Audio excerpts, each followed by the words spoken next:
Bismillahirrahmanirrahim. Assalamualaikum warahmatullahi wabarakatuh.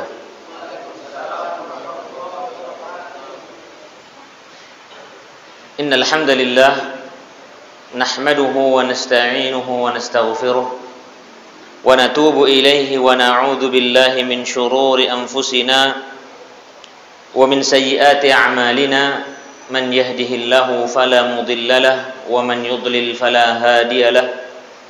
Asyhadu an la ilaha illallah wahdahu la syarika lahu wa asyhadu anna Muhammadan 'abduhu wa rasuluhu sallallahu alaihi wa ala alihi wa ashabihi wa sallama tasliman katsira.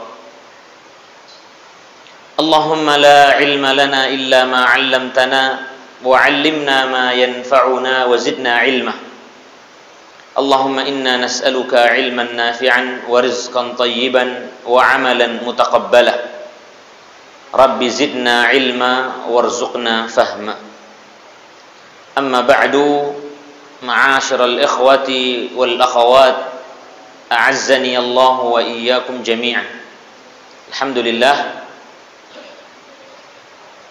Pertama, marilah kita kembali memuji Allah tabaraka wa ta'ala dan bersyukur kepadanya atas setiap limpahan nikmat dan karunia yang Allah berikan kepada kita. Semoga kenikmatan-kenikmatan yang Allah berikan kepada kita tersebut menyempurnakan kebaikan-kebaikan yang ada pada kita. Alhamdulillahilladzi bi ni'matihi tatimmus shalihat. Segala puji bagi Allah yang dengan kenikmatannya kebaikan-kebaikan menjadi sempurna.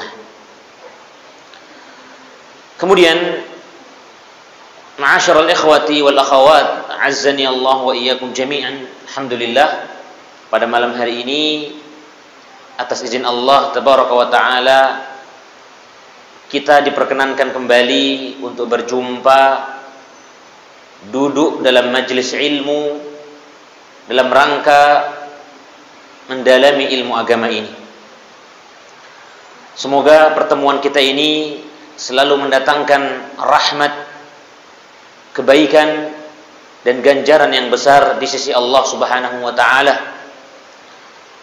Karena berkumpulnya kita di dalam majlis ilmu yang mulia ini tidak lain dan tidak bukan dalam rangka untuk menggapai kebaikan-kebaikan dan kita mengharapkan pahala dari Allah Subhanahu wa taala. Dan kita berharap semoga majlis kita ini termasuk dalam sabda Nabi sallallahu alaihi wasallam yang disebutkan di dalam hadis yang sahih. Nabi sallallahu alaihi wasallam mengatakan, "Wa majtama'a qaumun fi baitin min buyutillah yatluna kitaballah wa yatadarasunahu bainahum illa nazalat 'alaihimus sakinah wa ghashiyatuhumur rahmah wa haffathumul malaikah wa dzakarahumullahu fi man 'indah." Rasulullah SAW pernah mengatakan, tidaklah suatu kaum berkumpul di dalam rumah dari rumah-rumah Allah. Mereka berkumpul tidak lain dan tidak bukan dalam rangka untuk membaca ayat-ayat Allah, mempelajari kandungannya. Intinya mereka bermajlis ilmu, bermajlis dalam rangka untuk mempelajari Al-Quran, mengkaji kandungan yang ada di dalam Al-Quran, kitabullah dan seterusnya. Seperti yang kita lakukan pada malam hari ini. Kita berkumpul dalam majlis ilmu. Maka Nabi SAW menyebutkan dalam hadis ini, kita yang saat ini duduk dalam majlis ilmu dalam rangka untuk menuntut ilmu, maka Allah Subhanahu wa taala akan berikan balasan berupa illa nazalat alaihimus sakinah. Dalam majlis ini akan Allah turunkan ketenangan untuk kita semua. Wa ghashiyatuhumur rahmah. Majlis kita ini diliputi kasih sayang dari Allah Subhanahu wa taala. Wa haffathumul malaikah. Majlis ilmu kita ini dinaungi oleh sayap-sayapnya para malaikat. Para malaikat duduk ya, mengepakkan sayapnya menaungi para penuntut ilmu yang duduk di majelis ilmu. Bahkan yang lebih istimewa lagi, kita yang duduk di majelis ilmu ini, wa dzakarahumullahu fi man indah. Allah Subhanahu wa taala akan senantiasa menyebut-nyebut nama kita, senantiasa menyebut-nyebut orang-orang yang ada di majelis ilmu di hadapan makhluk-makhluknya yang ada di atas langit sana. Allah memuji kita, menyebut-nyebut fulan-fulan yang duduk di majelis ilmu bernama fulan-fulan, ia mempelajari ini dan seterusnya. Allah memuji kita di hadapan makhluk-makhluknya yang ada di atas langit sana. Kita saja ketika melakukan suatu kebaikan, dikenal baik di tengah masyarakat kita, di tengah pemimpin kita. Anggap saja misalnya Pak Presiden kita menyebut nama kita di depan banyak manusia, bahwasanya fulan sebagai warga atau masyarakat yang baik. Jangankan nama kota kelahiran kita saja, jika disebut-sebut di tengah-tengah manusia, dipuji-puji di tengah manusia, kita merasa tersanjung dan senang. Apalagi kalau nama kita yang disebut. Bayangkan jika Allah yang menyebut-nyebut nama kita di hadapan makhluknya di atas langit sana. Ini adalah satu keutamaan yang besar bagi orang-orang yang selalu dan duduk di majelis ilmu. Kemudian sebagai informasi, sebenarnya majelis kita ini jadwalnya yaitu di Jumat kedua pada asalnya. Namun karena lain hal, ya, mulai dari bulan ini dan kedepannya insyaallah jadwal kajian kita ya bersama ana di Masjid Al-Imam Al-Qurtubi rahimahullah, kita akan adakan setiap Jumat keempat. Ya. Memang di bulan ini kemarin kebetulan ada kondisi di mana ana berhalangan untuk bisa mengisi di Jumat kedua karena ada safar ya, keluar kota yang cukup lama, kurang lebih 11 hari. Dan alhamdulillah setelah kita diskusikan dengan pengurus masjid, maka kita tetapkan Jumat keempat saja ya, jadwal kita ini kita tetapkan di setiap bulannya insyaallah taala. Ma'asyiral ikhwati wal akhawat, azzani Allah wa iyyakum jami'an. Insyaallah pada malam hari ini kembali akan kita lanjutkan kajian kita dalam membahas kitab Mukhtasar Hilyati Talabil Ilm ya. Mukhtasar Hilyati Talib al-Ilm. Baik. Buku ini ya, Mukhtasar Hilyati Talib al-Ilmi, ini adalah buku yang disusun oleh seorang ulama yaitu Fadilatul Syekh Al-Allamah Bakar bin Abdullah Abu Zaid ya, rahimahullahu taala. Yang ada di hadapan kita ini adalah mukhtasarnya, ringkasannya. Yang mana ringkasan Hilyatul Talibul Ilm ya, ringkasan buku Hilyah, yaitu buku ya namanya adalah bekal seorang penuntut ilmu atau buku perhiasan seorang penuntut ilmu. Ini diringkas oleh seorang ulama yang bernama Dr. Syekh Dr. Muhammad bin Fahd bin Ibrahim Al-Wada'an, yaitu buku yang ada di hadapan kita ini yang kita kaji pada malam hari ini. Mari sama-sama kita selalu memohon dan meminta kepada Allah Subhanahu wa taala setiap harinya agar Allah Subhanahu wa taala selalu memberikan kepada kita tambahan ilmu yang bermanfaat, yang dengannya ya, ilmu tersebut kita amalkan dengan baik dan kemudian kita ajarkan kepada orang lain. Karena tidaklah bermanfaat suatu ilmu kepada pelakunya apabila ilmu tersebut tidak diamalkan dan tidak diajarkan kepada orang lain. Istilahnya kalau kita hanya belajar, hanya kita simpan sendiri, maka ilmu tersebut tidak akan berkembang dan kemanfaatannya hanya terbatas pada kita, sehingga lama-lama jika kita tidak lagi membutuhkannya, kemanfaatan itu akan hilang. Namun jika ilmu tersebut kita mengetahuinya, kita mengamalkannya, kemudian kita ajarkan kepada orang lain, maka ilmu tersebut ya, terutama yang dimaksud di sini adalah ilmu agama, maka akan bermanfaat untuk pelakunya walaupun pelakunya sudah meninggal dunia. Pembahasan terakhir dalam kitab Mukhtasar Hilyati Talibil Ilm yang kita bahas pada malam hari ini, kita masih berbicara atau masih dalam pasal yang kedua.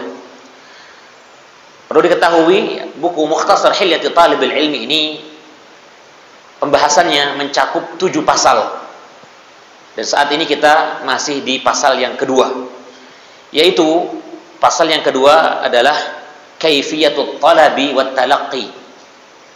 Ya, bagaimana kita menimba ilmu dan bertalaqi di dalam mengambil ilmu tersebut. Jika pembahasan yang sebelumnya atau pasal yang sebelumnya, itu pasal yang pertama itu berbicara tentang adabut talibi fi nafsihi, adab-adab seorang penuntut ilmu terhadap dirinya. Bagaimana seorang penuntut ilmu menghiasi dirinya dengan perangai-perangai yang baik, perangai-perangai yang terpuji, perangai-perangai yang seharusnya dia sebagai seorang penuntut ilmu. Dan ini bagian dari bekal seorang penuntut ilmu dan perhiasannya. Adapun di pasal yang kedua ini, ya, kita murajaah sedikit. Pembahasannya berkaitan tentang bagaimana ketika kita menimba ilmu agama, bagaimana caranya, dan bagaimana kita mentalaki ilmu yang hendak kita ambil tersebut. Mungkin sebagian terdengar asing dengan istilah talaqi, namun mungkin sebagiannya sudah terbiasa. Baik, sedikit kita jelaskan makna talaqi. Talaqi itu pada asalnya digunakan untuk istilah seseorang belajar Al-Quran. Apa itu talaqi? Talaqi itu mirip-mirip dengan musyafahah. Jadi metode belajar Al-Quran dengan cara seorang guru seorang murid sebelum menimba ilmu dari gurunya, atau seorang murid ingin mempelajari Al-Quran misalnya, maka guru tersebut akan membacakan Al-Quran tersebut atau membacakan ilmu tersebut kepada murid tersebut terlebih dahulu. Istilahnya apa? Didiktekan dulu, dibacakan dulu. Ya, sebelum si murid menimba ilmu dari gurunya. Guru tersebut membacakan ilmu tersebut kepada muridnya tersebut. Setelah muridnya setelah muridnya itu mendengar apa yang dibaca oleh gurunya tersebut, maka kemudian muridnya tersebut kemudian mengulangi apa yang dibacakan oleh syekhnya tersebut. Ini pada asal istilah penggunaan kata talaqi. Maka yang dimaksud dengan talaqi di dalam menuntut ilmu, atau dalam hal ini menuntut ilmu agama, adalah, insyaallah nanti akan dijelaskan di bagian kedua dalam pasal ini. Karena pada hakikatnya pasal yang kedua ini pembahasannya ada 2 hal, yaitu kaifiyatut talab, bagaimana kita menimba ilmu, caranya kita menuntut ilmu itu seperti apa, langkah-langkahnya seperti apa, tingkatan-tingkatan di dalam menuntut ilmu itu seperti apa, agar kita sukses, agar kita berhasil sampai kepada tujuan ilmu yang hendak kita peroleh dan kita pelajari. Dan bagian kedua dalam pasal yang kedua ini akan berbicara tentang at-talaqqi, yaitu salah satu metode dalam menimba ilmu yang benar, salah satu metode di dalam mempelajari ilmu yang dahulu para salaf mereka melakukannya dengan cara talaqqi. Dan rata-rata para ulama salaf dahulu mereka menimba ilmu itu tidak lepas dari yang namanya talaqqi ilmu. Dan ini yang akan kita bahas insyaallah pada bagian yang kedua dalam pasal kedua ini. Kita awali dengan kaifiyatut talab, bagaimana kita menuntut ilmu, bagaimana caranya, tingkatan-tingkatan kita di dalam menuntut ilmu itu seperti apa. Telah kita jelaskan pada pertemuan yang sebelumnya bahwasanya seorang penuntut ilmu itu tidak akan bisa sampai kepada tujuan ilmu yang dia cari kecuali dengan dia mempelajari dasar-dasarnya. Tidak mungkin seseorang itu bisa ahli dalam suatu bidang ilmu tanpa mempelajari dasar-dasarnya. Diawali dari yang dasar. Makanya kita seorang muslim sangat dituntut sekali untuk mengetahui pokok-pokok dalam agama ini sebelum kita mengetahui yang lebih dalam ilmu agama Islam ini. Diawali dengan kita mengenal dasar-dasar dalam agama Islam. Apa itu rukun-rukun Islam, apa itu rukun-rukun iman, apa itu tauhid, dan seterusnya. Maka tidak heran dari seluruh cabang-cabang ilmu yang ada dalam agama Islam ini, ilmu yang paling mendasar, yang paling wajib untuk dipelajari terlebih dahulu adalah ilmu tentang akidah. Karena ilmu akidah ini ibarat seperti pondasi dalam agama Islam. Jika seorang muslim itu akidahnya benar, maka sudah dipastikan ibadah-ibadahnya akan benar juga. Dan kebanyakan penyimpangan-penyimpangan dalam agama, baik itu dalam ibadah, dalam muamalah, itu bermuara kepada penyimpangan dalam akidah. Orang-orang yang menyimpang dalam ibadah, melakukan kesyirikan misalnya, melakukan perbuatan yang baru dalam agama, itu bid'ah misalnya, itu mesti pada asalnya karena akidahnya yang bermasalah. Karena akidah itu ibarat pondasi. Demikian halnya juga kita, kalau kita ingin menguasai ilmu-ilmu agama, atau ingin menguasai salah satu daripada cabang atau disiplin dalam ilmu agama, maka kita tidak akan bisa menguasainya, tidak akan bisa menggapainya kecuali dengan menguasai dasar-dasarnya terlebih dahulu. Ya, sebagaimana yang disebutkan di sini, kemarin kita telah sampaikan ada perkataan salah seorang salaf, man lam yutqinil usul hurimal usul. Barang siapa yang tidak mantap di dalam pondasi dasar-dasar dalam suatu ilmu, maka dia tidak akan bisa sampai kepada ilmu yang dia ingin dapatkan, ingin dia pelajari. Bahkan hal ini dicontohkan oleh Nabi SAW atau dalam sejarah Islam. Bagaimana kita tahu bahwasanya Nabi SAW yang merupakan Nabi kita, beliau bisa menjadi Nabi dan Rasul dan menyampaikan risalah agama Islam ini sampai kepada kita. Wahyu itu diturunkan seluruhnya sehingga Islam menjadi sempurna. Itu tidak dilakukan dalam satu kali tahapan, namun dilakukan dalam beberapa tahap. Al-Quranul Karim yang merupakan mukjizat terbesar yang Allah wahyukan kepada Nabi Muhammad SAW diturunkan dalam waktu berapa tahun? 23 tahun. Sedikit-sedikit. Nabi tidak diberikan langsung satu Al-Quran begitu saja diturunkan. Nah, tujuannya adalah agar Nabi SAW tidak kaget. Sebagaimana disebutkan di dalam Al-Quran yang mana ini sudah kita baca kemarin tentang bagaimana Allah Subhanahu wa taala menjelaskan seperti di dalam surat Al-Isra, wa Qur'anan faraqnahu litaqra'ahu 'alan nasi 'ala muqthi wa nazzalnahu tanzila. Dan Al-Qur'an itu telah kami turunkan dengan berangsur-angsur agar kamu membacakannya perlahan-lahan. Jadi tujuan Allah Subhanahu wa taala menurunkan Al-Qur'an kepada Nabi Muhammad SAW itu berangsur-angsur, tahap demi tahap. Pertama, Nabi SAW agar Nabi SAW itu tidak kaget. Tidak kaget. Kemudian agar Nabi SAW juga bisa membacakan Al-Qur'an itu kepada kita umatnya perlahan, tahap demi tahap. Karena kalau misalnya Nabi Muhammad SAW diturunkan Al-Quran sekaligus dan Nabi membacakan Al-Quran itu juga sekaligus kepada umatnya, ini tentu akan sulit untuk dilakukan. Dan ini sebenarnya sebagai bentuk rahmat kasih sayang Allah Subhanahu wa taala kepada nabinya dan kepada umat Nabi Muhammad SAW.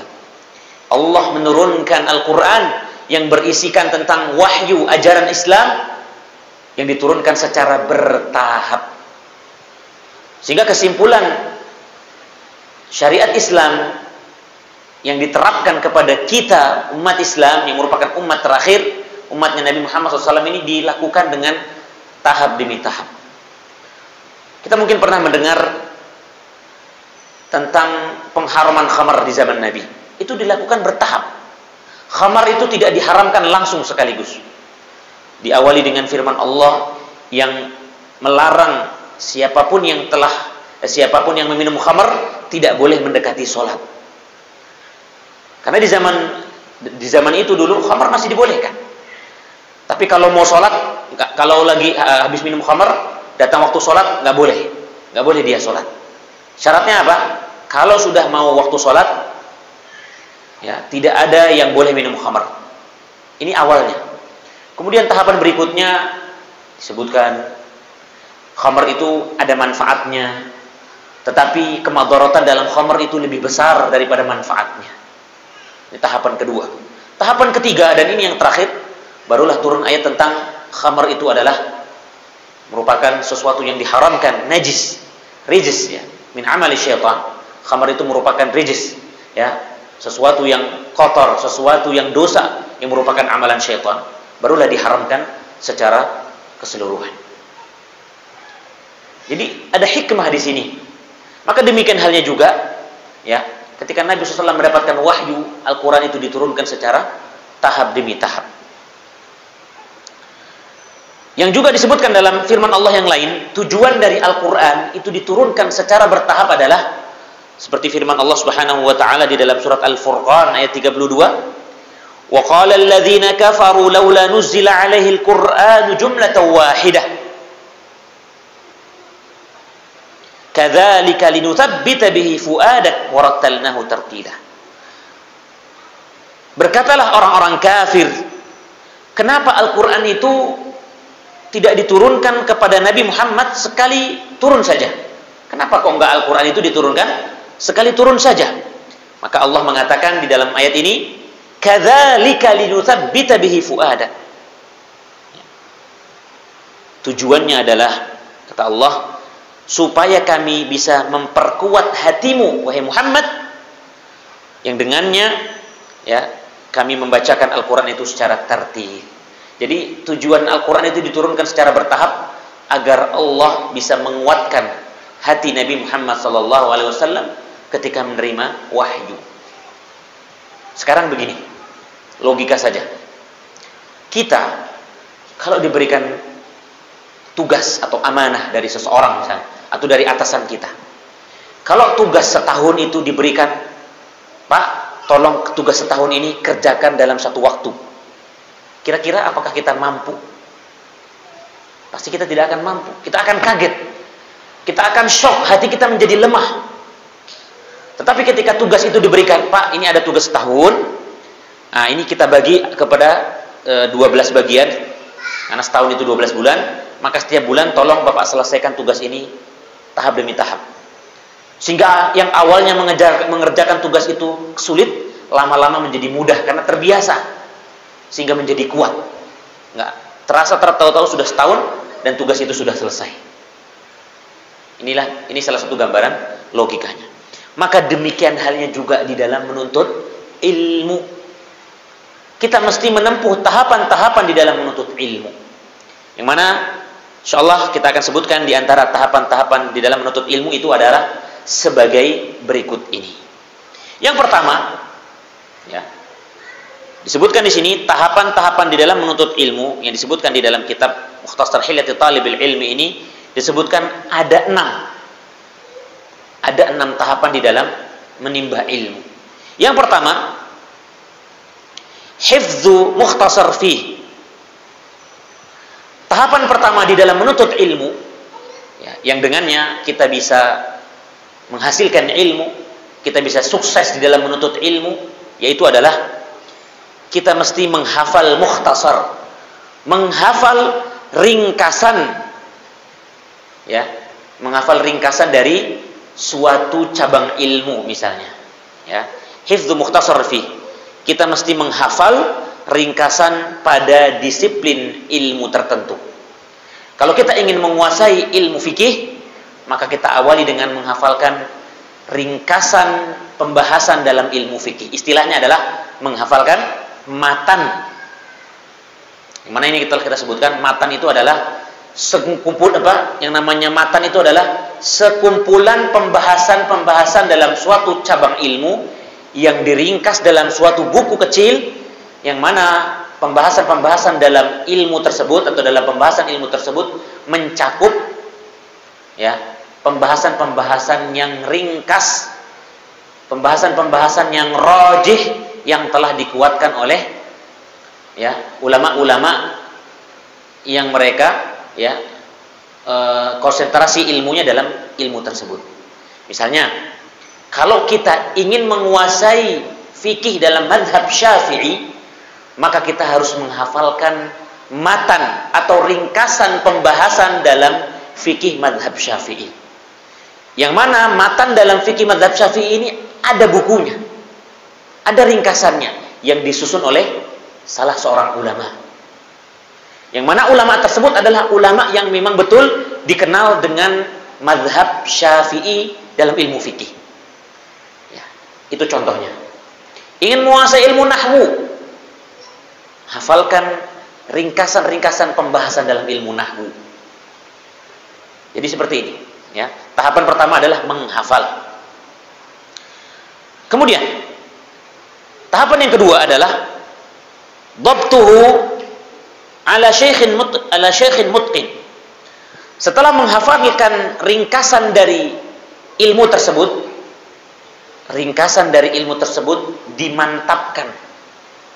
Bagaimana cara memantapkan ringkasan ilmu yang kita pelajari tersebut, atau memantapkan ringkasan ilmu yang kita hafalkan tersebut? Bagaimana cara memantapkannya? Memantapkannya dengan cara kita mengkajinya, mempelajarinya di hadapan seorang guru yang mutqin, seorang guru yang ahli, yang pandai, yang memang ahli dalam ilmu tersebut. Misalnya, setelah kita menghafalkan matan dari suatu cabang ilmu, setelah kita menghafalkan suatu ringkasan dari suatu cabang ilmu misalnya, maka ringkasan ilmu tadi setelah kita hafal, kita pelajari syarahnya, kita pelajari penjelasannya dengan kita duduk di salah seorang guru, duduk belajar mengkaji, ya. Kita mempelajari, ya, buku yang ringkas tadi dengan mempelajari syarahnya, penjelasannya di hadapan seorang guru yang mumpuni. Karena guru tersebut nantinya akan memaparkan apa yang kita hafalkan tersebut itu maksudnya begini, begini, begini. Sehingga kita bukan hanya hafal saja, tapi juga paham. Hafal, paham. Bahkan ketika kita hafal dan kita juga paham, ini semakin menguatkan hafalan kita, pemahaman kita terhadap suatu cabang ilmu tersebut. Makanya kalau kita lihat, kenapa anak-anak kita yang masih kecil seringkali kita suruh ngapal. Hafal dulu nak, hafal dulu, hafal dulu. Urusan dia nanti memahami apa yang dihafalkan nanti. Karena memang pada usia begitu, ya, usia-usia anak kecil atau usia-usia kita masih tahapan di awal menuntut ilmu, memang kita dituntut untuk banyak menghafal.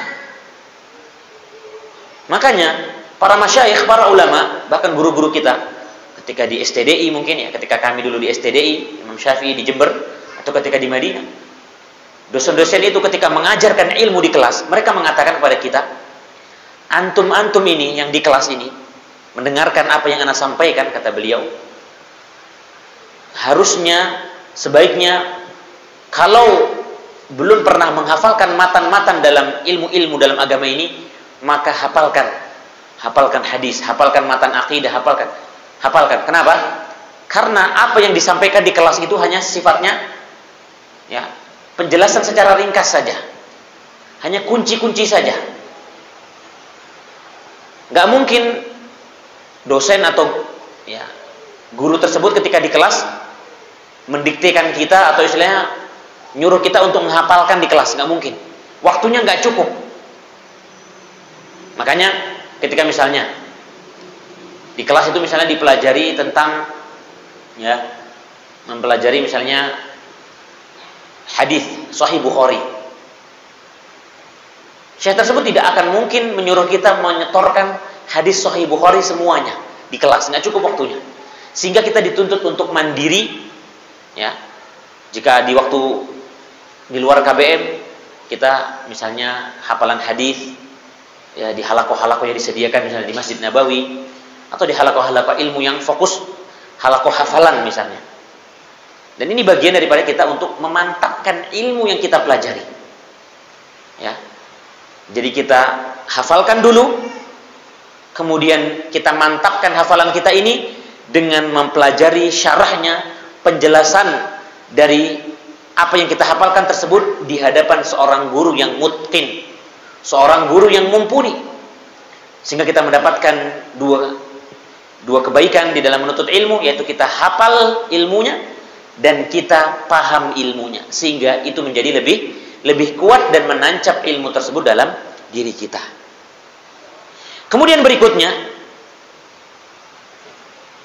tahapan yang ketiga di dalam menuntut ilmu adalah adamul istighal bil mutawwalat wa tafariqil musannafat qabla adh-dhabt wal itqan li aslihi, yaitu adalah hendaknya kita tidak menyibukkan diri dengan tulisan-tulisan atau buku-buku yang besar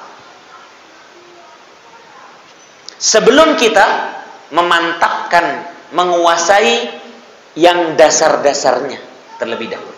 Misalnya, jika kita pada hari ini adalah orang yang baru mulai menuntut ilmu, baru mengawali menuntut ilmu itu dengan menghafalkan, misalnya dalam ilmu hadis, baru menghafalkan hadis Arba'in Nawawi beserta penjelasannya. Jangan sibuk malah ngambil buku Sahih Bukhari, dia hafalkan Sahih Bukhari, dia pelajari syarahnya. Jangan. Istilahnya apa? Kita mesti fokus dengan yang dasar terlebih dahulu. Kuasai yang dasar terlebih dahulu. Jika yang dasar ini telah dikuasai, telah mutkin, telah mantap, baru boleh pindah ke tahapan yang berikutnya. Tidak semerta-merta langsung ke tahapan yang paling tinggi, enggak. Nanti akan kita sebutkan di antara contoh-contoh, ya, di antara cabang-cabang ilmu dalam agama ini yang bisa kita lakukan di dalam menapaki tahapan demi tahapan. Misalnya dalam ilmu hadis, apa yang mesti kita hafalkan terlebih dahulu, kita pelajari terlebih dahulu. Tauhid, akidah, buku apa yang mesti kita pelajari terlebih dahulu sebelum buku-buku yang berikutnya. Insya Allah nanti akan kita sebutkan contoh-contoh.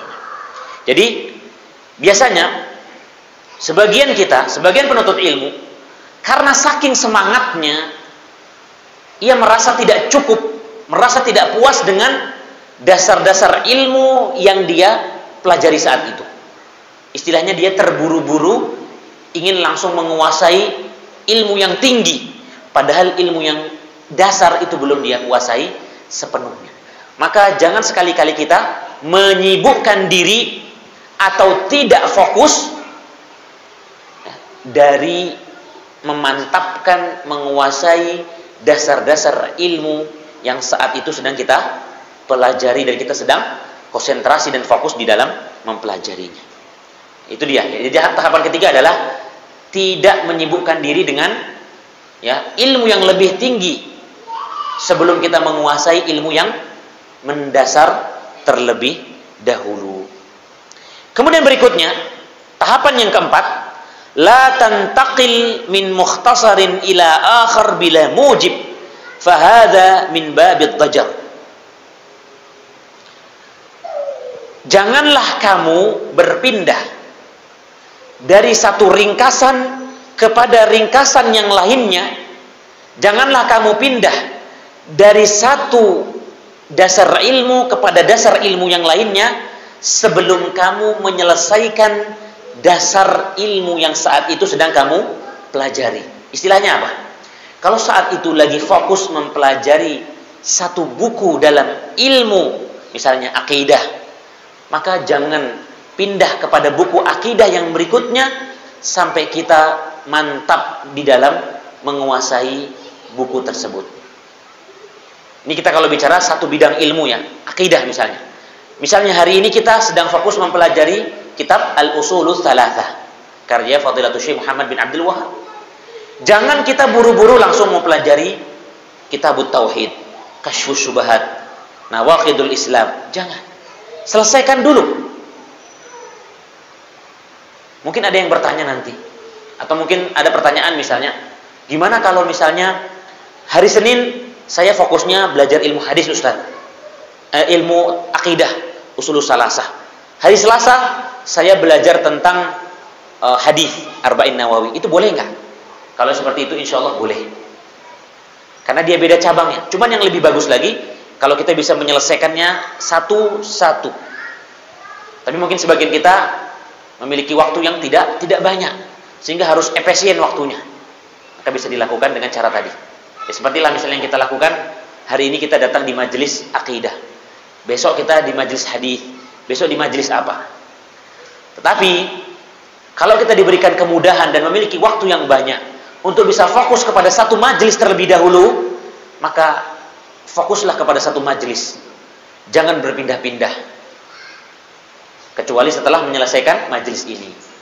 Dan mungkin yang seperti ini bisa diterapkan di tempat-tempat yang memang bi'ahnya adalah bi'ah ilmu, seperti misalnya di Masjid Nabawi. Ya. Kita bisa milih duduk di halaqah akidah, halaqah apa misalnya. Kita bisa fokus. Ya. Karena insya Allah ketika kita sudah selesai dengan halaqah akidah misalnya, dan kita rasa misalnya kita ingin break, ingin cari suasana baru, tapi selesai satu buku, kita pindah ke halaqah fikih misalnya. Nanti fikih selesai, pindah ke halaqah hadis. Ya. Itu lebih baik. Tapi kalau kita memiliki waktu yang hanya waktu yang terbatas, maka kita bisa lakukan dengan cara tadi. Yang penting ilmunya beda. Tapi kalau misalnya belajar usulus salasah, sana belajar kasyfus syubhat, akidah juga, sana belajar nawaqidul Islam, nanti akan bingung otak kita, tidak siap, justru malah akan kacau, dan kita tidak akan bisa memantapkan satu dasar ilmu yang kita pelajari. Sudah masuk Isya? Sudah. Baik. Ya, kalau kita lihat jadwalnya sudah masuk waktu sholat Isya ya. Kita break sejenak ya. Sholat Isya, insyaallah nanti habis sholat Isya akan kita lanjutkan kembali bismillah taala. Demikian sallallahu wasallam wa baraka wa an'am ala abdihi wa rasulih Muhammadin sallallahu alaihi wasallam wa ala alihi wa ashabihi ajma'in. Assalamualaikum warahmatullahi wabarakatuh. Bismillahirrahmanirrahim. Assalamualaikum warahmatullahi wabarakatuh.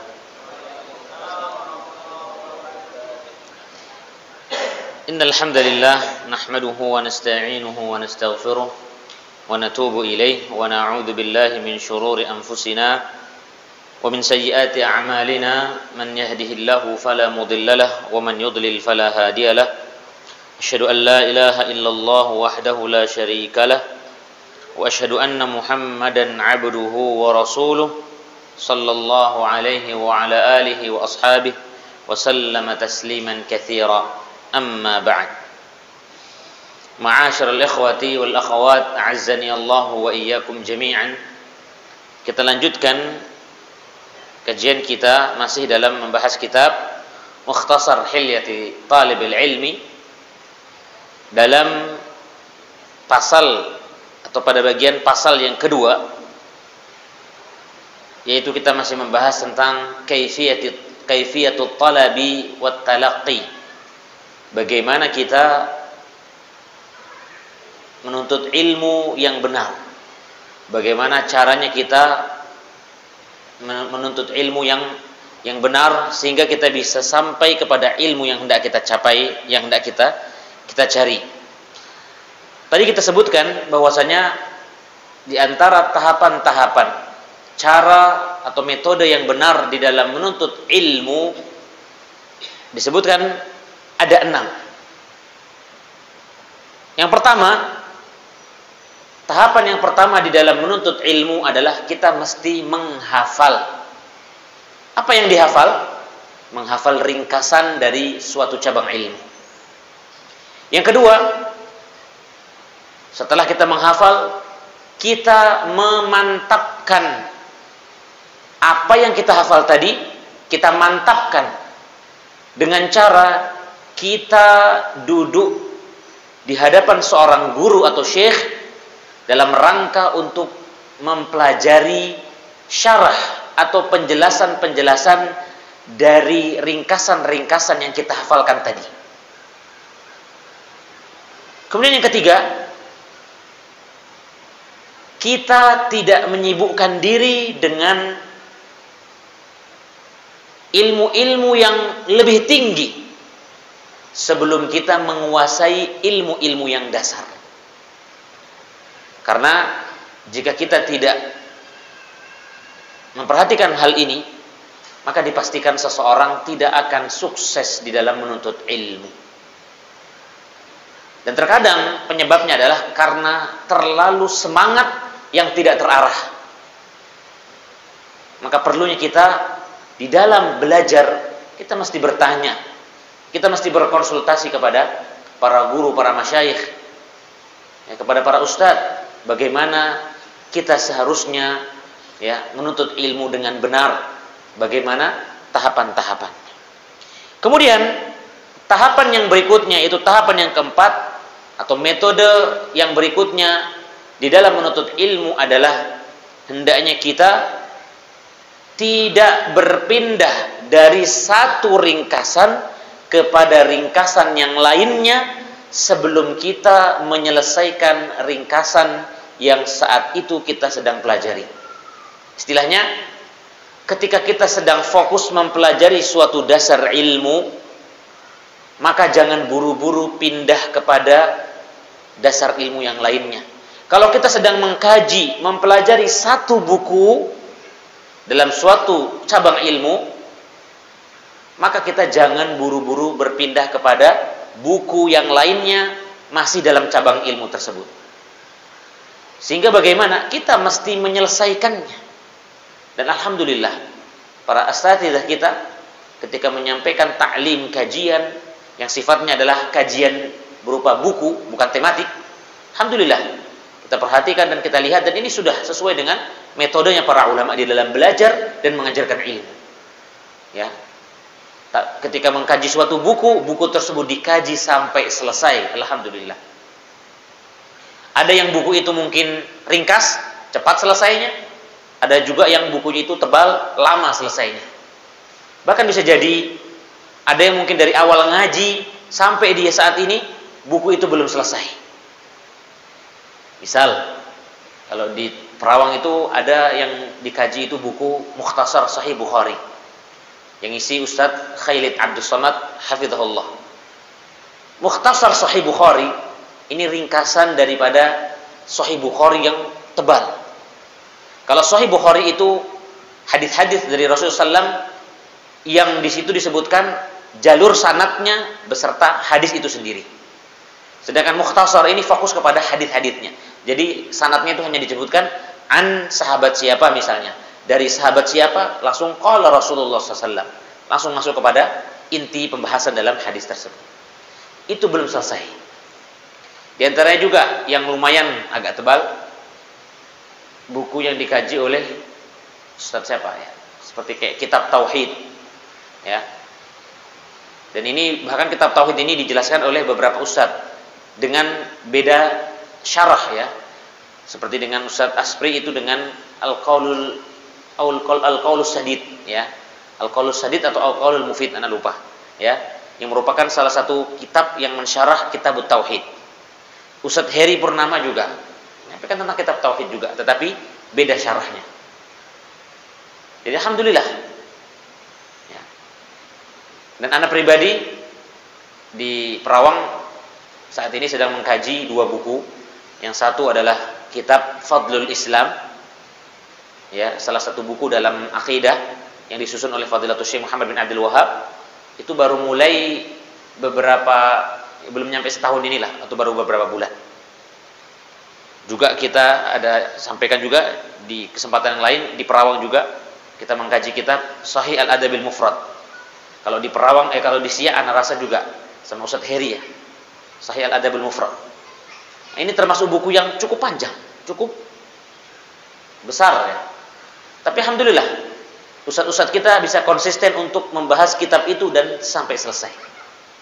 Karena kita dapatkan sebagian dai, sebagian ustadz ya, atau bahkan mungkin sebagian penuntut ilmu yang mengisi kajian ya, ketika mengisi suatu buku dia merasa bosan atau kayaknya kurang pas, belum selesai bukunya diganti buku yang lain, diganti buku yang lain, diganti buku yang lain, sehingga apa? Jamaahnya atau murid-muridnya itu tidak bisa mantap dalam satu buku. Karena bukunya ganti-ganti terus. Ganti-ganti maksudnya belum selesai ganti, belum selesai ganti. Sehingga ini membingungkan. Nah, jangan sampai kita seperti itu. Ya. Maka ini perlu diberikan perhatian yang besar. Ketika kita sedang mengkaji suatu buku atau kita sedang membaca, anggap saja kita sedang membaca buku, selesaikan buku yang sedang kita baca tersebut sampai selesai. Boleh kita berpindah kepada buku yang lain sebagai bentuk apa? Apa istilahnya, untuk merefresh. Misalnya kita saat itu sedang fokus mempelajari, membaca buku tentang akidah. Karena sedikit agak ini ya, kita carilah buku yang ringkas tentang tazkiyatun nufus, kita baca sekilas saja untuk selingan saja. Kembali lagi buku yang aslinya lagi, buku yang sedang kita fokuskan. Nah, itu boleh. Tapi kalau buku yang satu belum selesai, pindah ke buku yang lain lagi yang juga tebal sama dengan buku yang pertama. Nanti yang ada, ilmu yang ada di dalam jiwa kita, dalam hati kita tidak mantap, tidak kokoh. Bahkan kadang bisa menjadi rancu. Ya, menjadi rancu, kita bingung. Ini dalam pembahasan akidah atau fikih? Bingung. Ini perkataan siapa? Ini sehingga tidak kokoh ilmunya. Dan ini yang tidak kita harapkan.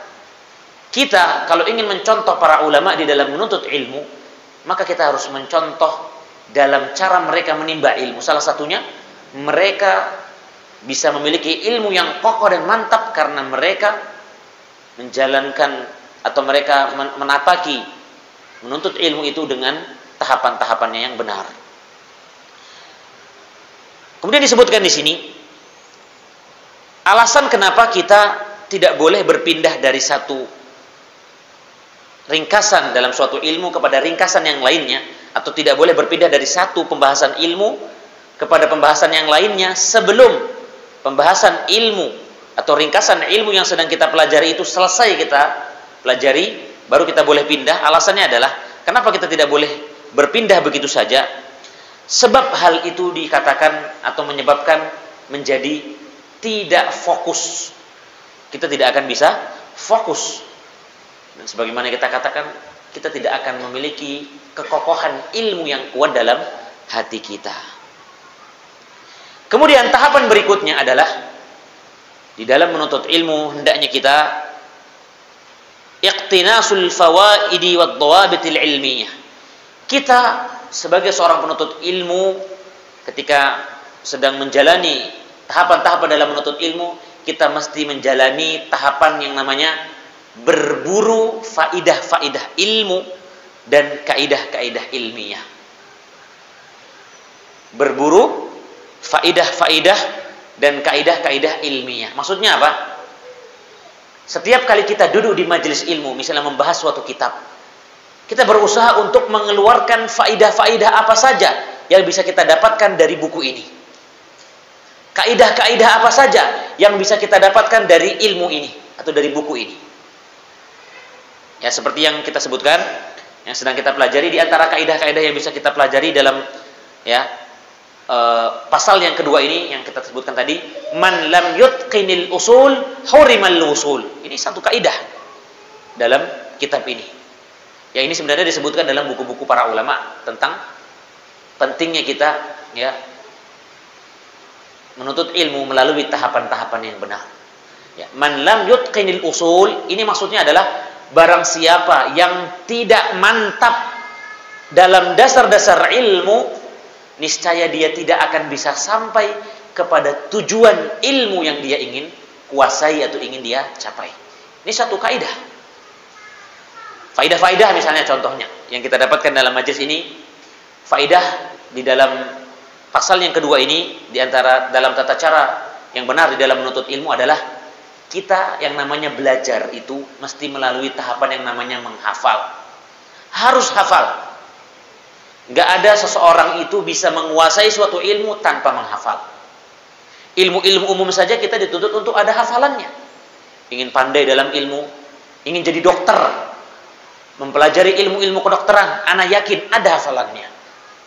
Mustahil seseorang ingin ahli dalam suatu bidang ilmu tidak mau menghafal. Bahkan dia mengatakan, bagi saya cukup paham saja, tapi nggak mau menghafal. Mustahil. Mesti ada yang harus dihafal. Sehingga dari sini kita tahu yang namanya menghafal itu bagian dari tahapan di dalam menuntut ilmu. Yang itu wajib, harus kita lakukan. Baik.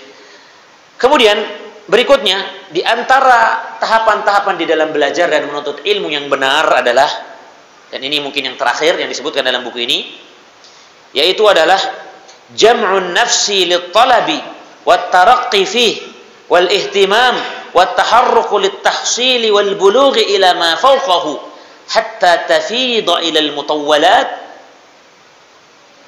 bisabilatin muthiqah. Tahapan yang keenam di dalam menuntut ilmu yaitu adalah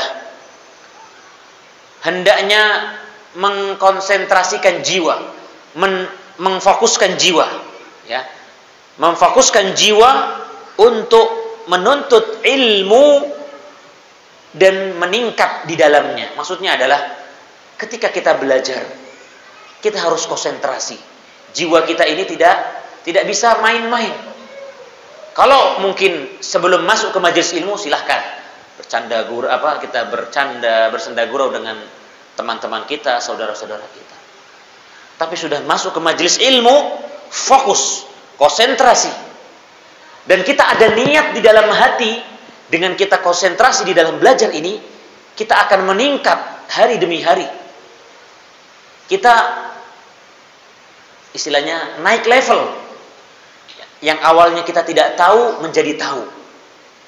Jangan sampai kita menjadi orang karena tidak konsentrasi, tidak serius, tidak fokus di dalam belajar, masuk majelis ilmu sampai dia keluar majelis ilmu keadaannya sama. Wal iyadu billah.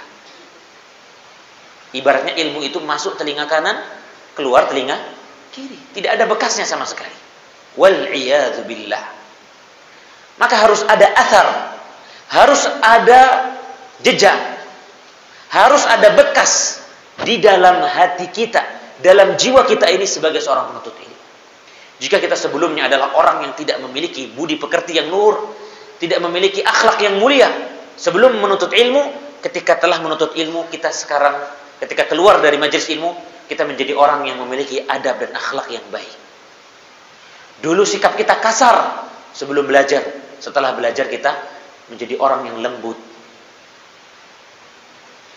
Dan kita masing-masing dari kita harus merasakan hal ini.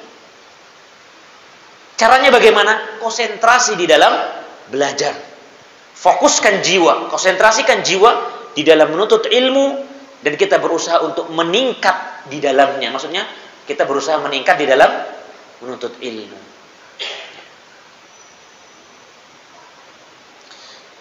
Kemudian disebutkan sehingga ya wat-taharruqu lit-tahsili wal-bulugh ila ma fawqahu.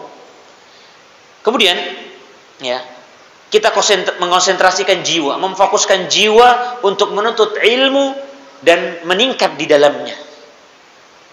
Perhatian dan keinginan kita ketika belajar, hasrat kita, keinginan kita itu istilahnya berapi-api. Ya. Dalam hati kita ini tujuannya hanya satu, ingin menggapai ilmu. Sehingga pada akhirnya tidak terasa kita akan sampai pada tahapan ilmu yang lebih tinggi. Karena kita konsentrasi, fokus, berusaha ingin meningkat di dalam kita belajar. Keinginan kita, hasrat kita, ghirah kita hanya terfokuskan pada satu hal, ingin menggapai ilmu, ingin dapat ilmu. Saya ingin bisa, saya ingin menguasai ilmu itu. Tanpa terasa, karena itu telah ada, tertancap dalam hati kita, jiwa kita membara, bergelora, keinginan kita ingin menggapai ilmu, maka pada akhirnya tanpa kita sadari, tidak terasa kita telah sampai pada derajat derajat ilmu yang lebih tinggi dari sebelumnya. Maka tentu ya, orang yang telah lama belajar ilmu, dalam hal ini misalnya belajar ilmu agama, tentu berbeda keadaannya dengan orang yang mungkin baru belajar. Dengan syarat dan ketentuan, jika orang yang telah lama belajar ilmu ini melalui belajar dan tahapan-tahapan ilmu dengan benar. Karena didapatkan juga ada orang yang sudah belajar lama ngaji, keadaannya ternyata tidak ada bedanya dengan orang-orang yang tidak ngaji. Bahkan keadaan orang yang baru ngaji lebih baik daripada orang yang sudah lama ngaji. Sebabnya apa? Karena yang lama sudah ngaji ini tidak melalui tahapan-tahapan yang benar di dalam belajar, sedangkan yang baru ngaji ini melalui tahapan-tahapan yang benar di dalam belajar dan menuntut ilmu. Ya. Baik, sehingga pada akhirnya nanti seseorang akan, ya, ketika melalui tahapan-tahapan tadi, ya, tahapan-tahapan yang benar dalam menuntut ilmu tadi, akan sampai pada level yang tinggi di dalam menuntut ilmu dan memiliki kepercayaan diri yang lebih kuat, ya, ketika dia belajar dan menuntut ilmu. Sehingga ketika misalnya dia dihadapkan dengan suatu masalah, maka inilah yang kita lihat dari, ya, para ulama, kenapa mereka kok bisa ketika ditanya ini, ditanya itu, mereka bisa menjawab dengan jawaban-jawaban yang memuaskan. Kita ingin konsultasi apa kepada mereka, mereka bisa mengarahkan apa yang bisa kita lakukan ini dan itu. Itu semua yang bisa dilakukan oleh para ulama tersebut. Mereka karena telah melalui tahapan-tahapan ilmu yang panjang dan mereka melaluinya dengan tahapan-tahapan yang benar. Sehingga ada yang jadi mufti, ada yang jadi hakim, ada yang jadi ulama besar dan seterusnya. Tidak mungkin Anda bisa duduk di sini menyampaikan ilmu kepada ikhwah sekalian tiba-tiba saja. Ada tahapan-tahapan yang dahulu kita lalui. Dari yang awalnya mungkin kurang menguasai ilmu tersebut, kurang paham, atau ketika menyampaikan grogi, dan seterusnya. Ini ada tahapan-tahapannya.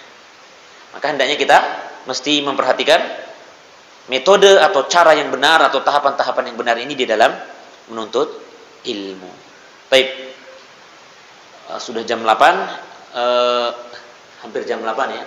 Baik, sepertinya kita cukupkan sampai pada bagian ini. Insyaallah berikutnya kita akan lanjutkan, ya, masih dalam pembahasan atau pasal yang kedua, yaitu tata cara menimba ilmu dan talaqqi, ya, kaifiyatut talabi wa talaqqi, dan insyaallah akan kita selesaikan mudah-mudahan pada pertemuan berikutnya biidznillah taala tentang tentang pasal yang kedua ini.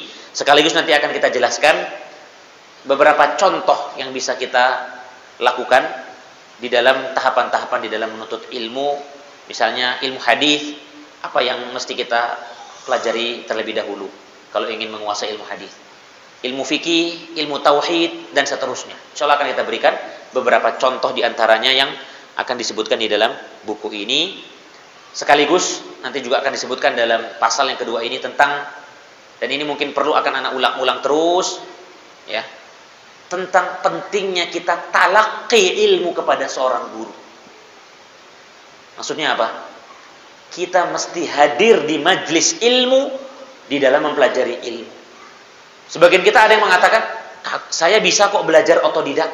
Ya, belajar otodidak hari ini atau mungkin dari dulu mungkin ada. Tetapi tetap yang paling utama dan afdol, terutama di dalam mempelajari ilmu-ilmu agama, kita mesti yang namanya talaqqi, mempelajari ilmu tersebut di hadapan seorang guru. Hari ini mungkin kita diberikan banyak kemudahan, buku-buku yang kita baca, buku-buku misalnya ingin belajar bahasa Arab, ingin belajar akidah, ingin belajar fikih. Buku-buku tersebut alhamdulillah sudah banyak tersedia. Yang diterjemahkan dari buku-buku Arab, yang diterjemahkan dengan bahasa yang mudah. Kita bisa membacanya, bagus. Silahkan baca, silahkan tingkatkan di dalam membacanya, bagus.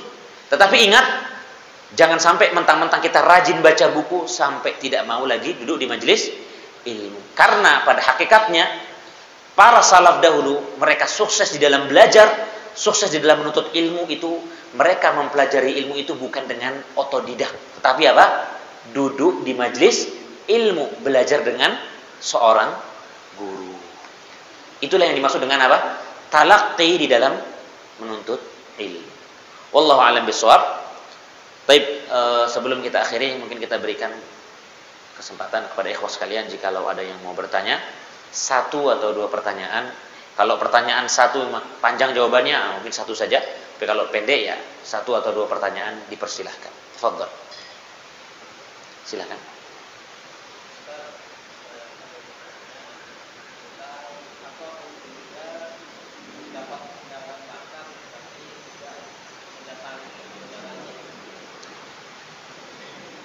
Apa hukumnya kita mendapatkan undangan makan, tetapi kita tidak mendatanginya. Baik. Perlu diketahui, ma'asyiral ikhwah wal akhwat, a'azzanallahu wa iyyakum jami'an. Dalam sebuah hadis yang sahih, Nabi sallallahu alaihi wasallam mengatakan, haqqul muslim 'alal muslim khams. Ya, hak muslim atas muslim lainnya, maksudnya hak yang wajib ditunaikan oleh seorang muslim kepada muslim lainnya itu ada 5 hak. Sebagian riwayat menyebutkan ada 6 hak. Disebutkan diantaranya adalah apa? Ijabatud da'wah, memenuhi undangan. Memenuhi undangan dari seorang muslim itu termasuk hak yang wajib ditunaikan oleh muslim lainnya. Ya. Misalnya ada kawan mengundang kita untuk makan, mengundang kita untuk menghadiri acara walimahan keluarganya. Maka pada asalnya ini masuk dalam keumuman hadis ini. Wajib bagi kita menghadiri undangan tersebut. Ini pada asalnya. Namun dalam suatu kondisi kita dihadapkan ada kondisi di mana kita ingin berusaha menghadiri undangan tersebut, ingin berusaha untuk memenuhi undangan tersebut, namun terhalangi oleh hal hal yang sifatnya syariat, ya. Misalnya kita diundang ke pesta pernikahan dan kita kalau datang ke situ ternyata pestanya itu penuh dengan perkara-perkara yang sifatnya maksiat. Ada tariannya, ada nyanyiannya, yang itu sangat-sangat bertentangan dengan prinsip kita sebagai seorang muslim, misalnya. Maka bagaimana kita hukum menghadirinya? Ya, sebenarnya kita itu bisa mensiasatinya dengan cara apa? Kalau memang kita tidak bisa menghadirinya, kita sampaikan, kita hubungi yang berkaitan. Maaf Pak, saya tidak bisa hadir. Ya. Atau bisa juga mensiasatinya dengan apa? Kita hadir setelah acara. Misalnya pestanya udah selesai, kita datang ke rumahnya setelah pesta. Kan sudah nggak ada musik-musik lagi. Maaf Pak, kami baru bisa hadir sekarang. Kemarin belum sempat hadir. Bukan berarti kita bohong, ya. Misalnya memang ada keperluan misalnya. Atau kita hadir dengan cara sebelum pesta tersebut. Misalnya diundang hari Ahad, Sabtu kita datang ke rumahnya. Ya, maaf Pak, kami besok hari Ahad kampanye nggak bisa tuh. Kenapa? Karena Ahad ada rencana mau keluar kota. Jadi demi memenuhi undangan, kami datang hari Sabtu sajalah. Selesai masalah. Ya. Tapi kalau yang ditanyakan tadi ini pertanyaannya masih global, ya. Apa hukumnya? Kalau pada asalnya orang yang menghadiri diberikan undangan makan kemudian tidak dia hadiri undangan tersebut tanpa alasan yang syar'i, tanpa alasan yang jelas, maka pada asalnya adalah hukumnya tidak boleh, haram, ya. Termasuk tidak menunaikan hak muslim atas muslim lainnya. Ya. Tetapi dalam hal ini ketika kita sebagai orang yang mengundang, kemudian orang yang kita undang ini tidak hadir, kita tidak boleh langsung bersuudzon. Kita harus berusaha memaklumi kawan kita tadi yang tidak hadir. Bisa jadi dia memang belum sempat izin kepada kita, atau mungkin dia ada kondisi darurat yang tidak bisa dia kasih tahu kepada kita. Jadi dari dua sisi yang harus kita perhatikan. Pertama, kalau kita diundang, kita berusaha untuk menghadirinya. Kalau tidak bisa, berusaha izin. Ya, berusaha izin kalau tidak bisa menghadiri. Tapi kalau misalnya nggak sempat izin, lupakah atau nggak sempat izin, maka orang yang mengundang harus memakluminya. Jangan langsung menghujat kawannya tersebut. Anak nggak mau kawan dia lagi, karena antum sudah tidak menunaikan hak anak sebagai muslim, sebagai seorang muslim, sebagaimana antum juga muslim. Tidak boleh seperti itu. Ya. Dan inilah pentingnya kita belajar dan terus belajar. Ya. Dan kita sering juga berjumpa dengan saudara kita, ya. Jadi itulah kurang lebih jawaban yang bisa Anda berikan, ya, terkait dengan pertanyaan yang disampaikan tadi. Pada asalnya, ya, tidak boleh. Termasuk kita tidak menunaikan hak muslim atas muslim lainnya. Namun kalau kita tidak bisa hadir karena alasan tertentu, yang itu alasan yang bisa diterima, ya, maka, ya. Atau misalnya, contohnya misalnya begini, udah tahu kita ini adalah orang yang tidak bisa jalan, Kawan ngundang, Pak, nanti jangan lupa ya, mampir makan di rumah saya. Kita nggak bisa jalan. Ya masa kita maksain jalan? Kecuali kalau ada orang yang bisa mengantarkan kita, ya nggak ada masalah. Ya, jadi kita perlu melihat ya kondisi-kondisi seperti ini. Ya, wallahu a'lam bishawab. Baik.